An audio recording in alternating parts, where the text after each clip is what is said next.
السلام علیکم۔ اعوذ باللہ من الشیطان الرجیم، بسم اللہ الرحمن الرحیم۔ اللہم صلی علی سیدنا محمد و علی آل محمد۔ صحیح بخاری حدیث نمبر 45۔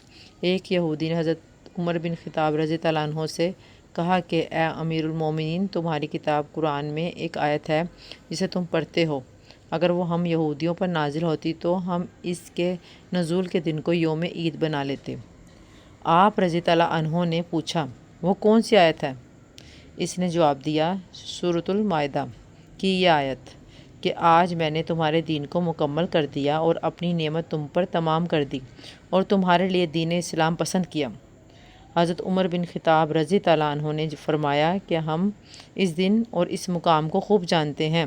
جب یہ آیت رسول اللہ صلی اللہ علیہ وآلہ وسلم پر نازل ہوئی، اس وقت آپ صلی اللہ علیہ وآلہ وسلم عرفات میں جمعے کے دن کھڑے ہوئے تھے۔ سننے کا شکریہ۔ انشاءاللہ حدیث کا سلسلہ جاری رہے گا۔ Please like, subscribe and share this channel.